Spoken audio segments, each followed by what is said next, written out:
Hi everyone, it's Jerry. I have an excellent game to share with you from round 6 of the 2025 Tata Steel Masters on the white end Nordirbek Abdusattorov playing against Gukesh D. Really wild end game in this one. It's going to be my primary focus. We have an Italian game here and a very early a-pawn advance. At this level, it's a game of inches. White is claiming at this early stage, I'm going to try and make something of this pawn that's established in your house. Yeah, maybe one day I go for a timely a6 and influence the structure. Maybe it ends up split. All right, a game of inches here. We get a dark square bishop exchange and some standard moves coming in. Kings tucked away, knight drifting towards the king side. White goes for this central push. D4, and now some maneuvering here, trading a pair of knights coming up with knight to G5. This rook post is really interesting. Nice lateral defense against any fancy attack that black may be thinking of with the knight and queen. Has some nice lateral influence. It's a stable piece, no dark square bishop around. It's cool here on E3. We continue with the knight exchange. G3, sort of taming the knight. It could still drop in there based on the pin. Black takes a different approach, develops the bishop. And now H4 flicked in. Queen H5 is played here. If a different move, let's say bishop takes queen, black would be giving white an inch. Where does that show up? Well, it would show up right here. White points to this pawn and says, you're weak, isolated. Not a good approach by black to chop here on D1. It's queen H5, queen B3, defensive B7, and now a knight maneuver here, looking at the H2 square, trying to get rid of that bishop. Now, from here, the knight goes to E7. What's interesting is that knight F4 is a top move here. Not some winning idea, but it is a poison knight. This would be a poison knight. I want to show you what this looks like. First of all, with best play, if knight F4 is played, it's looking at knight H2. In exchange on D4, and now it wants to dive in here, looking to hunt the pawn, the fork here. It says you go ahead and trade and play that imbalance, bishop versus knight.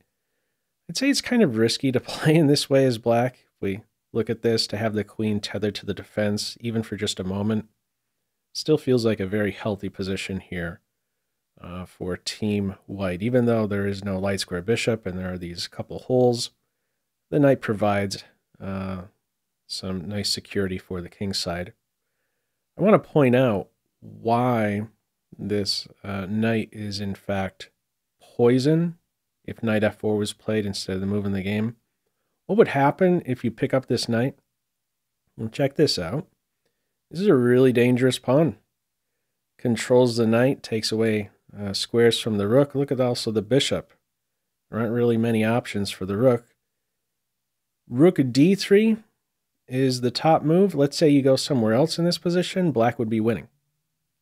You plant the bishop on F3, and now we're looking at check here, grab a pawn, mate on the light squares, one way or the other. This is a losing position here for white, and end up having to block with the knight and give that piece up. Another note is if the rook goes here, the point is that black has this move, queen G6. And that sets up a discovered check, looking to win the queen or even win this pawn. It's calling this -1. So it would be a poison knight, is what I'm getting at. In this game, the knight goes to E7. We proceed in a calmer way, where white still is pressing some. Knight H2, bishop falls back, Bishop e2. Notice no capture just yet on e5. If you take on e5 here, the queen can recapture. She has some nice lateral options on that 5th rank. c5 is a post she might take up at some point. It's first bishop e2, saying, get out of there. I don't want you recapturing on e5. Only after the queen is scared off of that point do we have the capture on e5. And now we get to an open file with tempo. Queen b5, pressure here, pressure there.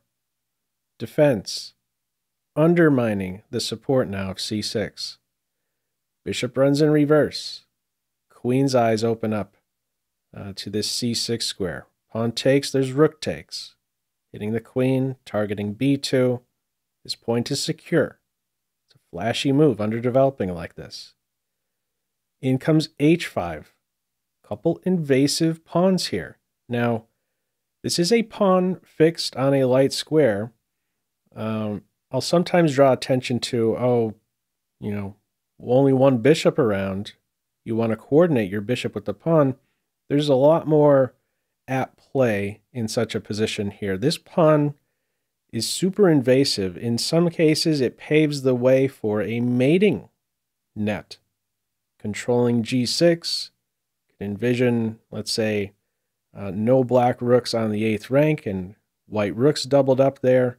The king could get mated. This pawn assists in mating nets in many cases.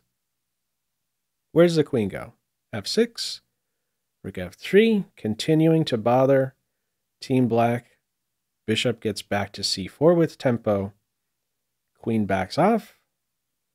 Knight runs in reverse here. Finally chop on b7. White has a little something here structure-wise. Healthier queenside structure. Pawns are split. Follow up from here is rook to e3. Now, why isn't this pawn picked up? If queen takes a7, knight e6 is strong. This is a threat, and knight g5 is looking like a really strong post, increasing the pressure on these light squares, coordinates really well with the bishop. If white ever has to play f3 to secure this pawn, that's risky. With still so many pieces on board to weaken your second rank like this, moving that f-pawn. Not the way white plays it. He doesn't go pawn hunting here. He defends e4 first. Bishop c6. Still no queen takes pawn here.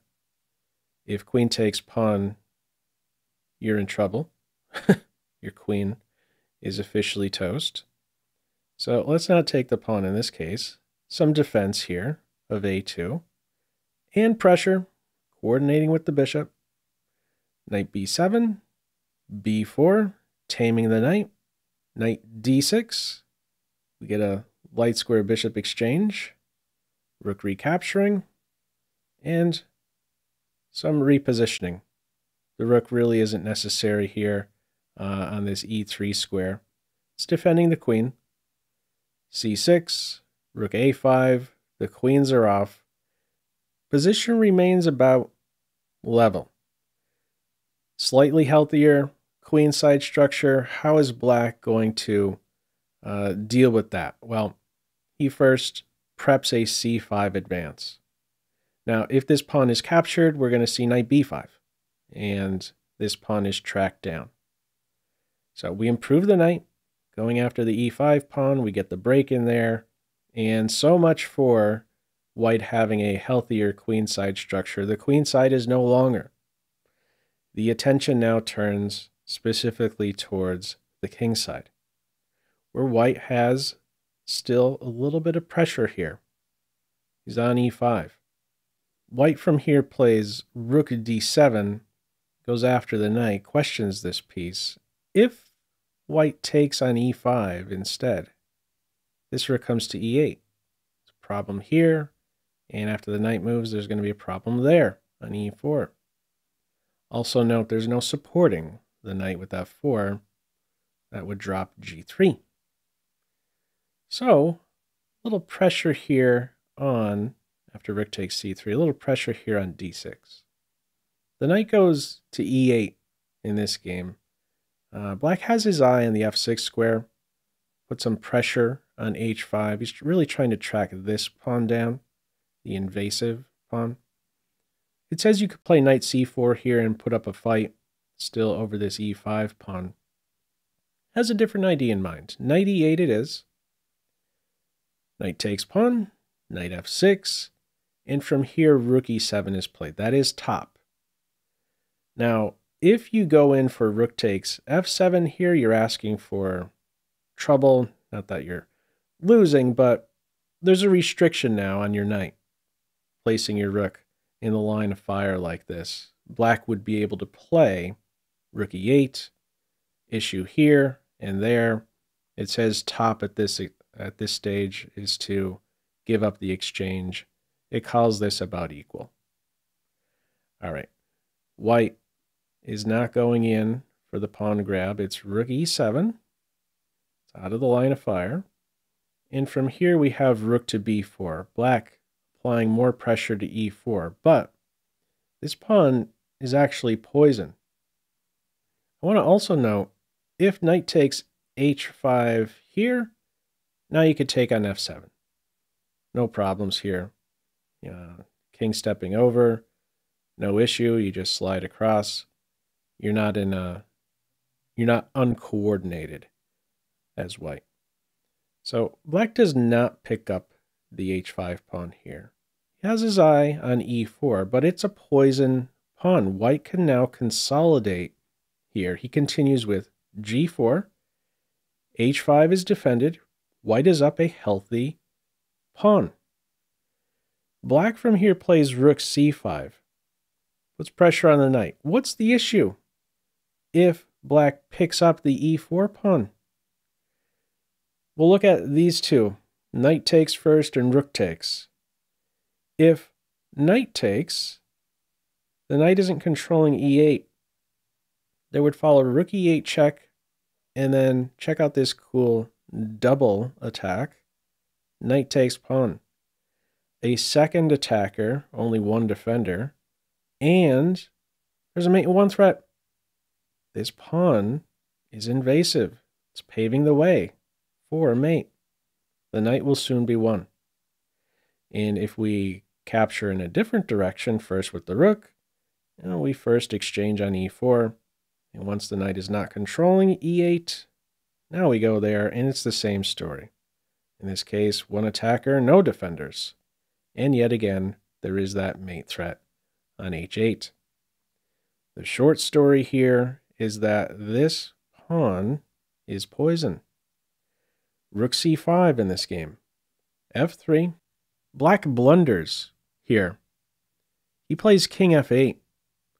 Now, it says the best move is rook b3. Now, how these rooks are arranged right now, they run the risk being forked here, timely knight d3 move. Rook b3 sidesteps that fork, puts pressure on a base point. This is best play. Rook b3, king g2, and now is when it wants to go for this little tightrope walk with the king. At the end of this line, we're looking at a knight versus 3 pawns imbalance, and the evaluation here, it's calling it plus 0.7. How this one plays out, the king immediately steps over after f3 here.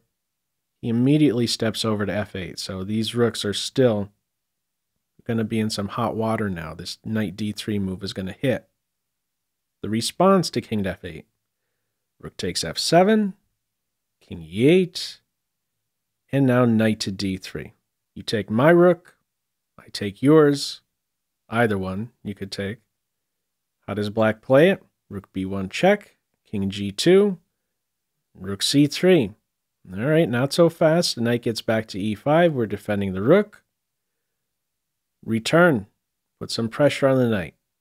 Rook takes pawn. Rook takes knight. The difference here, the rook is now getting to a2. We're ready for mate. And there is also this follow-up idea of rook g6. Ready to win now. A fourth pawn. 4 pawns versus a knight would be way too much. What's the try here for black now? He goes for knight takes e4.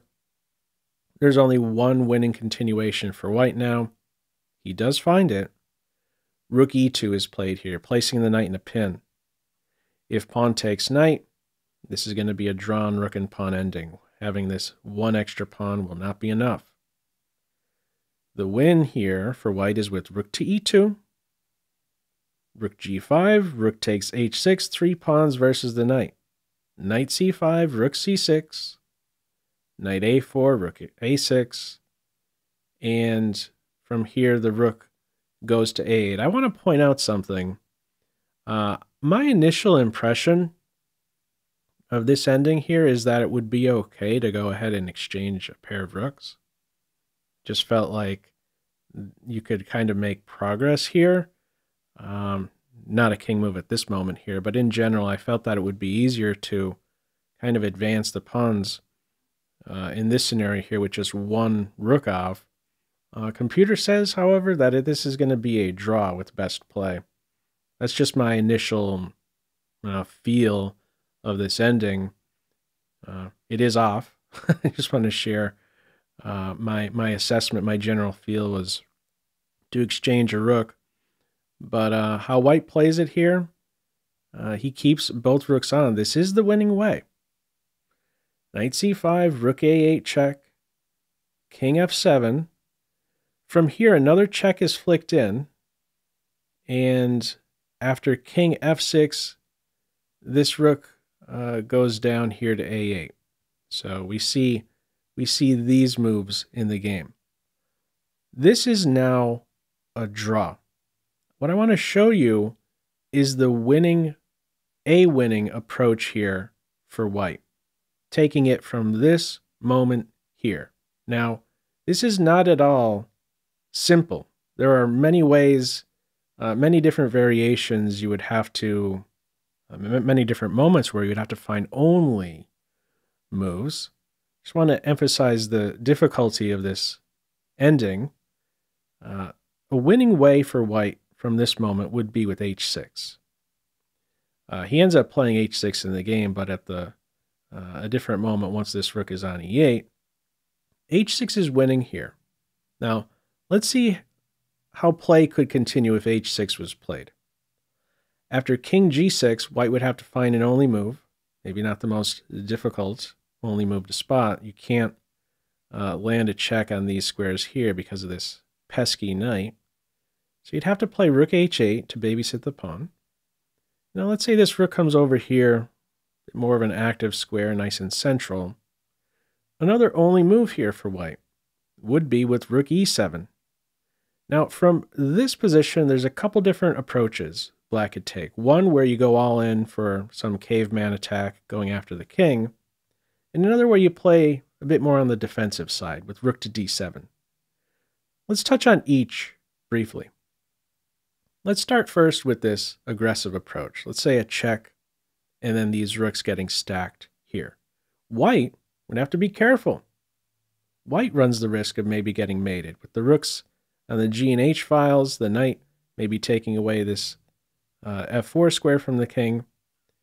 The only winning move for white here would be to land a check on g7, and then follow up with rook f8, and now it's much more clear. There isn't going to be a mate against the king. There are multiple ways to slip out. If there's checks thrown in, white is now in a position to successfully advance the h-pawn. White is winning here. Now, if we go in the other direction, one where black does not go in for these for this battery on the second rank, what about rook d7? Only one winning path here for white. Let me throw this one to you as a pop quiz. How would you continue here? Feel free to pause the video. All right, the only winning way is with rook g8 check, giving up the h-pawn, and following with g5 check, and now another only move to win, rook e1. Far from clear. I mean, in this position, it's clear, but a lot of only moves to get to this winning position. The idea, rook h1, mate. The only way to stop that, you have to play rook c4, check, block, another check, and the rook is won. So far from a crystal clear approach to winning this ending here, how Nordirbek plays it after rook a8 check, king f7, he gives another check on the 7th rank, and then this rook goes in to e8. So h6 is still a winning approach here for white. All right, he plays it with rook to e8, and now his 2nd rank is a bit vulnerable. Black is able to now hold this with a timely knight e6. Now the h-pawn runs. Only one move here for Gukesh, and he spots it in about 10 seconds. Rook e5. Careful, white. In the game, rook a6 is played pinning the knight. If you simply push the pawn, black is winning. Knight f4 check is there, and we could put the knight on a healthier square, defended square with check, and next up, we are winning the rook. Defending the promotion, defending the knight, winning for black. So black has a serious threat after this rook e5 move. Rook a6, pinning the knight.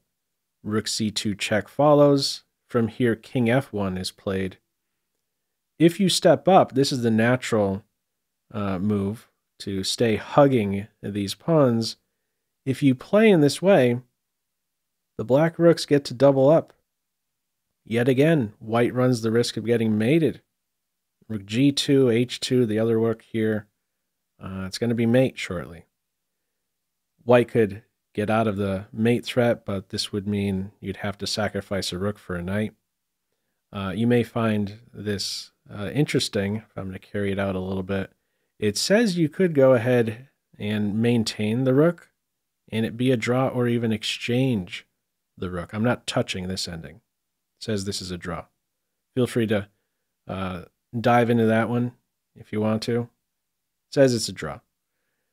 How does white play it in this one? After rook a6 and the check, the king goes to rank 1. Doesn't allow this rook to enter. Another check on c1.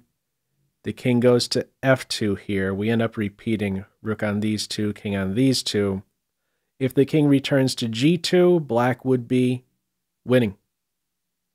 With rook e2 check, rook g1 check, and now king f7. Unpinning the knight, targeting the rook, and if you move the rook, or let's say push the pawn, it would be a checkmate in 3. Once this knight is free, we have a mate in 3 as so. Next up, mate on h2. So if you're going to repeat here as white with this check here, it's important that you stay right here guarding e2. Don't allow this rook to e2 move. And these players end up repeating like so. A peaceful result here, but what a game. Advantage there for Nordirbek in this ending, a decisive advantage, but far from crystal clear how to convert that. Anyhow, what are your thoughts on this one? Feel free, as usual, to leave any feedback to this video in the comment section below. I hope you enjoyed it and maybe took a thing or two away. That's all for now. Take care.